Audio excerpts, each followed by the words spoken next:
Here in the office, as I usually am. It's about 8:30 in the morning, and I had a couple little things I wanted to touch on, so I figured rather than... See, I have a phone holder in my car. I have nothing in the house. Nothing to hold the phone in the house, so I'm sitting here in the car. My wife was kind enough to go get me Starbucks. She's a sweetheart. So I figured I would...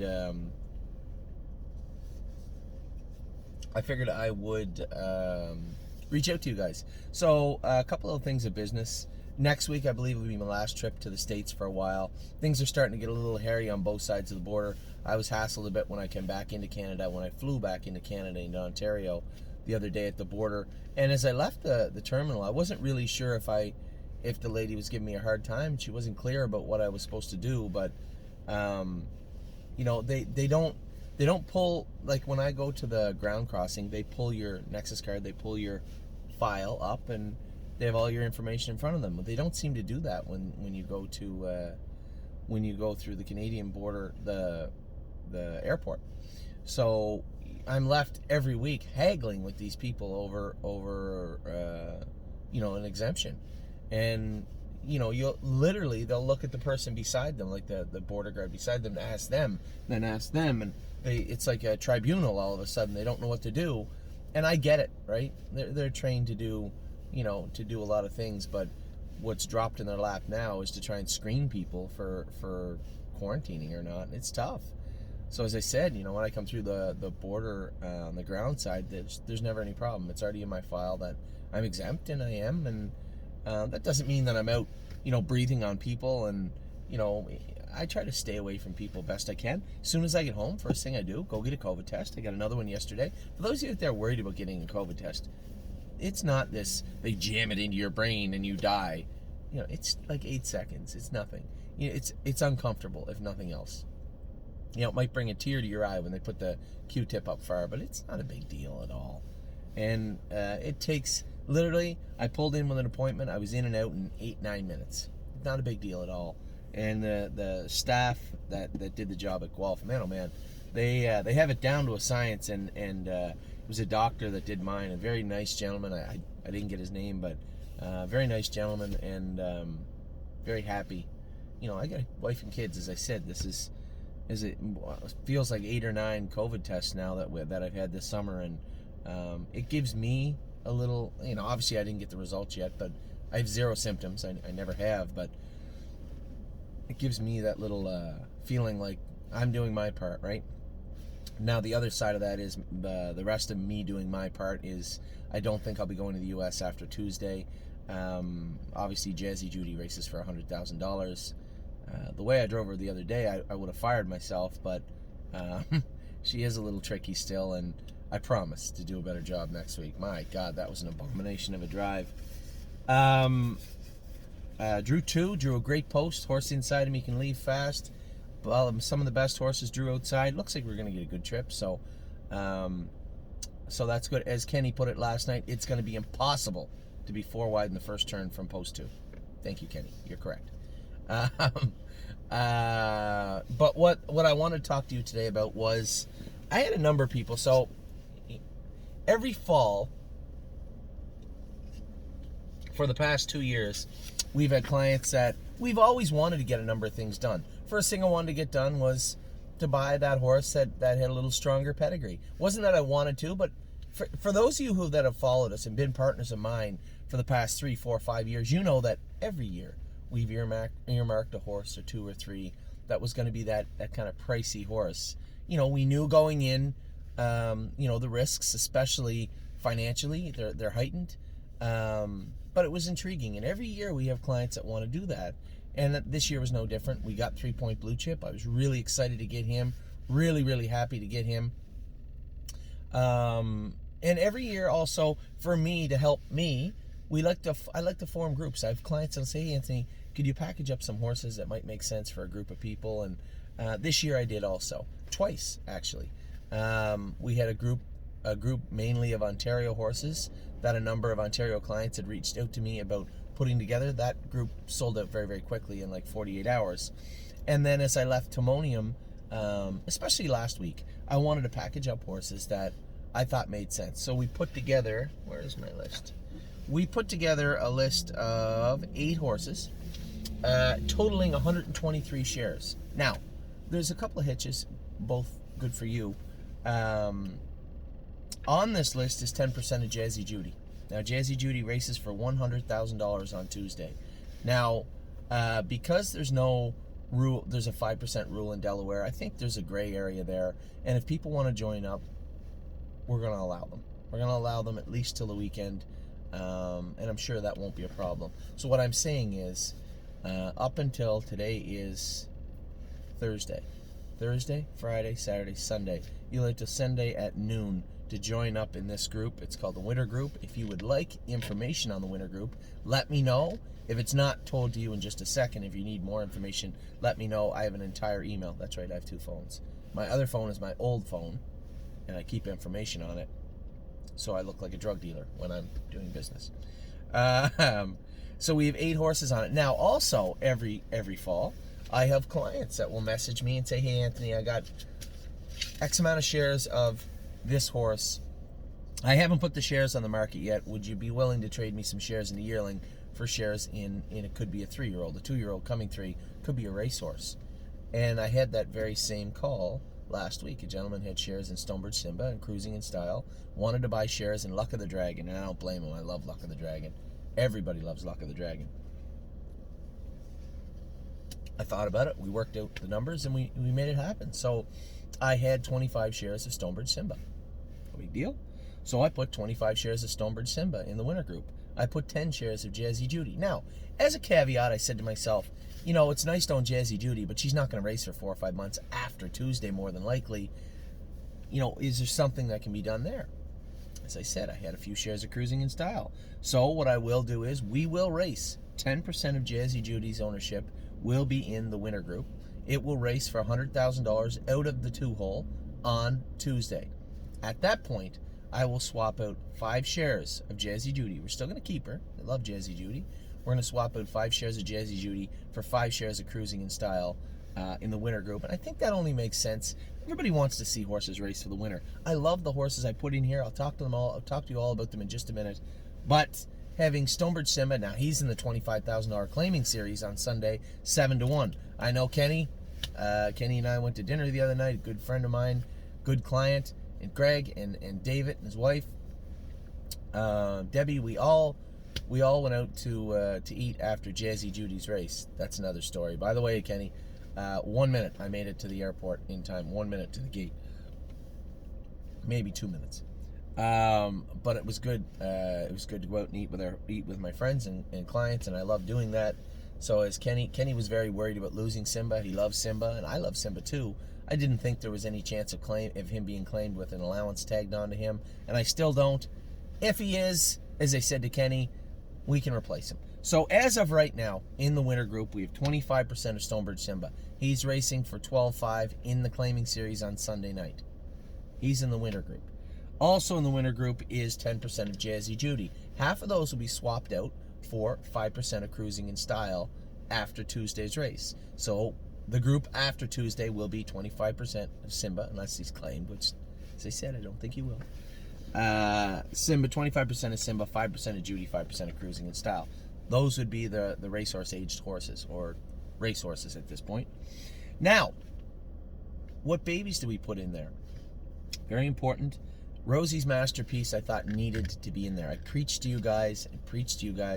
This is a horse with very, very good pedigree. She looks great on the track. Rosie's Masterpiece has had 18 shares left. I originally had her down as 20. Somebody bought 2. The last 18 shares of Rosie's Masterpiece are in this group. Ontario bred, trotting filly with a full sister that made $900,000 in a market 52. The next horse in the group should have been the first horse we talked about, 3 Point Blue Chip. I put 10% of the best pedigree we've ever bought. People might say, oh, it might not be. It might be. He has a brother that was 3rd in the Breeders' Crown, and his sister is probably one of the best trotting mares of all time, hidden behind also one of the best trotting mares of all time. Think about this. If Plunge Blue Chip made $1.48 million, took a mark as a trotter of 149.3, how much money does she make if Manchego is not there? So 3 Point Blue Chip is the brother to Plunge Blue Chip, Splash Blue Chip, This is the brother. This is by far the most expensive horse I'd ever bid on, I'd ever purchased. Very, very lucky and very happy to have him in the barn. He is such a nice horse to be around, and he is a horse we have, goes without saying, very, very high expectations for. So 3-point blue chip, 10% of him is in this group also. As I said, 18% of Rosie's Masterpiece. A filly you guys just haven't paid attention to. It'll cost, because eventually she's going to sell out. And Hill of Magic, although we didn't talk a ton about Hill of Magic at the Ohio sale because there were so many horses to talk about. Let me just tell you how the Ohio sale went. We had an entire myriad of horses we were going to bid on. A massive list. And I thought as we bought Sweet on Pete first, it was going to be a cakewalk all day. We would buy whatever we wanted and leave there with smiles on our faces. Remember, this was the first major sale of the year. Nobody knew that there was hidden money somewhere in the universe for horse racing and all the sales would be incredibly strong. No one knew that. No one knew that. Everybody really thought it was going to be a shooting match. Fish in a barrel for the buyers, and the breeders were going to get decimated. Instead, it was quite the opposite. It was very difficult to buy a horse. I bought Sweet on Pete. I was happy. We bought the next horse. I was happy. And then all hell broke loose. Every horse just went higher and higher and higher and higher. We really, in towards the bottom of this list was Hill on Magic, but for no particular reason. Just because I looked at a number of other pedigrees, like we got Eyes of 10. Is a filly I wanted very bad. Purple Aura. We bought the horses we wanted, but we didn't get them given to us. So that list that I thought was going to be extensive of horses we just walked out of the Ohio sale was now quite tight, quite short.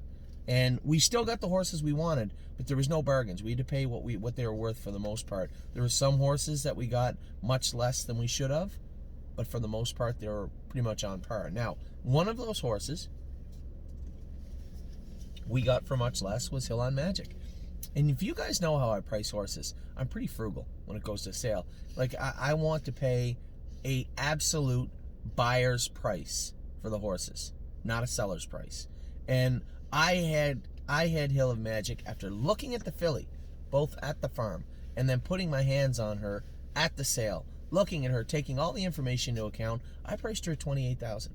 So for us to buy her for $16,000 was easy. Then to get her home and break her and see what kind of a slick gait and big body this filly has. You guys missed the boat on this one, I think. Very, very soon you will anyway. And Hill of Magic is a filly that I think will do this particular group well. Next was a horse I just talked about earlier, Luck of the Dragon. This is a horse out of a champion mare in Luck of Michelle who made, I think, $900,000. Took a mark of 53 as a 2-year-old and was a very good filly for the rest of her racing career. This horse has a 3/4 brother that made over $200,000. Took a mark at 51 in what was his name? Armani.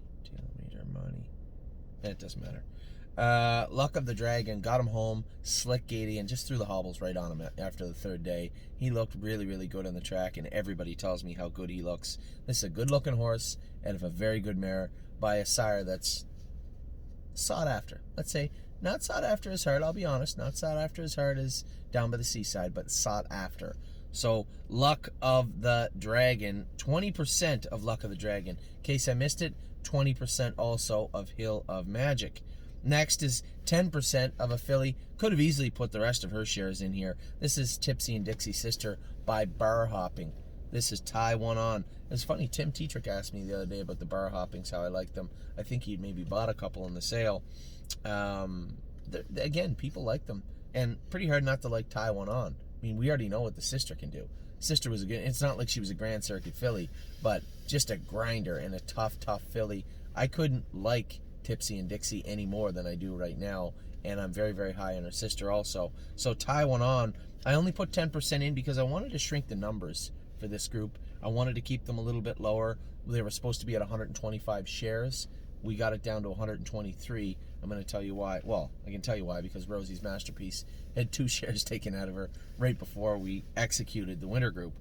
The next horse on the list is a horse that's very underappreciated. You guys will learn to like this horse. He's got a beautiful gait. My wife loves him to death. His name is Unbeatable Kemp. I have both Walners in this group, and I'm very, very, very impressed by both so far. Unbeatable Kemp looks fantastic, and all he does is trot on the track.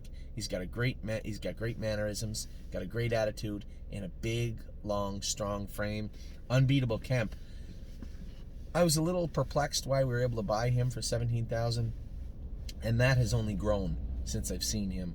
I thought that this horse, especially the way the Walners were selling in Lexington, would go for an incredible amount of money, like $60,000, $70,000, much more than we were willing to pay. And for us to get him at $17,000, I think was just very fortuitous, very lucky on our part. And then, of course, as I said, Jazzy Judy's in here at 10%. So 25 for Stonebridge Simba, 18 for Rosie's Masterpiece, 3-point Blue Chip, 10% there. 20% of Hill of Magic, 20% of Luck of the Dragon, 10% of Taiwan On, 10% of Unbeatable Kemp and Jazzy Judy, the 10% there. So that is how that's the makeup of the winter group. Now I also said, it's 125 shares. What else can I do to entice people to join? And we almost have it sold out anyway. There's less than 20 shares of this entire endeavor left, because people had asked me to build it to begin with. When the people had asked me to build it, I built that. I sent it out to that list of people. And what is left is a little under 20%, I think, of this group left. Now, the other particulars of the group is, because there's only 125 shares in there, and because I do want to get it built, I reduced the training fee for this group only to $24 a day, which isn't a huge deal. I mean, and the reason it's not a huge deal is because it's very difficult. People say, well, Anthony, it costs a lot to train a horse with the stable. Okay, it costs a lot. They have all that editing and videoing done, droning done, the backside of the stable.ca, which was represented on the stableca.com. That's where all the added money comes from. It doesn't cost me $25.75 to train a horse every month. But there are a lot of additions on there, and you guys know that. I don't tell you that. I mean, a lot of you have been here from the start. You know how we've grown and what we've put, the infrastructure we've put in place at the stable.ca. So I was able to look and say, we can reduce it by, to $24 a day. So $24 per day per share per month. That works out to be, with the 123 shares, it's about $29 of training fees per month per share on this winter group. To buy a share of the winter group is $621.24, taxes included. That's all in. $621.24 will buy you 1% of the winter group, and I think it's like $29 and something cents plus taxes for your billing every month. And for that, you will get 1% of this entire group, which is represented by 125 shares. A couple of people have asked me to break it down a little bit simpler. I don't know how I can. I can on a person-by-person basis. Virtually what I'm saying is, here's a group of 125 shares of horses. 8 horses are in that group. To buy into that group, 1% is $621.24. Your bill every month for that group at 1% is around $29 and some cents plus taxes. So if people want to become members of this winter group, I guess time is running out. We have a horse racing for $100,000 on Tuesday, who's in this group. We have a horse racing in a claiming series on Sunday night, who is in this group. We'll have another horse, Cruising in Style, who he's been off on a hit and miss this year, but at the same time, I suspect he'll maybe go stateside. I was talking to Kevin earlier on in the summer. We'll see how Cruising makes it this week. He could potentially go to the Meadows or Yonkers in New Jersey or Pennsylvania down in Philadelphia with Mark Harder, or he could go to Dover Downs with Jim King. I mean, this is the good thing about building such a good relationship with a number of affiliate trainers, is that we could send him anywhere. I think Tim is finalizing the blood work to bring Donat over to Canada. Kevin McMaster will be training him, and I think that horse will do Kevin some good also. So that is the winter group. I wanted to bring it to you because I do want to sell it out. There are less than 20 shares of the winter group left right now. If you want to be a part of it, I do have a big giant email here with all the ins and the outs of the winter group. I'll be happy to send it to you. Simply drop me a line and say, hey Anthony, either I want in on the winter group, or can you send me the specifics of the winter group? I'd be happy to do so. So that is your morning. That is your, what day is it today? Thursday morning. As I said, Thursday, Friday, Saturday. Monday I'm going to be at the Meadows. We have 4 in. I'm going to race at the Meadows on Monday. I'm going to race in Maryland on Tuesday. And then, as much as I love going to the Meadows, as much as I love driving for Tim and driving all over the place and really putting my best foot forward for the stable.ca, I don't think I'll be able to do it in the United States of America past Tuesday. Just with all the COVID stuff going on, it's becoming a little scary. I told you guys it was only going to be a matter of time before Woodbine said something. The other day they'd released something saying, even though you have an exemption of quarantining, we would ask that you not, in a nice way, not come to the track for 14 days. I did them one better. I said, most of our horses that I would say are tricky are put away for the fall. So not only will I give you 14 days, I might give you much longer. I think my driving this winter will be sporadic. Maybe that's a good thing for everybody, but it'll be sporadic. I'm going to spend more time in the barn, more time with my family. I had a long summer. We all did, didn't we? And I think it's important to try to salvage what kind of a Christmas season we can. And, as I said, spend some time with my family, spend some time with the babies a little more, and not be running all over the place down to Flamborough, down to London. Listen, James and everybody else, for the most part, do a great job at Mohawk. If I'm needed, if I think, or Harry or Kevin or Jason or anybody thinks that maybe I'm needed or would help if I came and went with a couple of horses, I'd be happy to do so. But for the most part, I think this winter I'm just gonna take it easy and gear up and try and turn the calendar like all of us. Put all this behind us at some point, hopefully in the winter/spring, so that we can get back to some form of normality in the summer. I do expect that my wife, my kids, myself will be spending a lot of time in Ohio and Pennsylvania next year. We're going to try and write the year 2020 off, remember the good luck we had on the track, and hope for a much better year next year. So that is a little video for you guys on Thursday. I'm just trying to take things easy,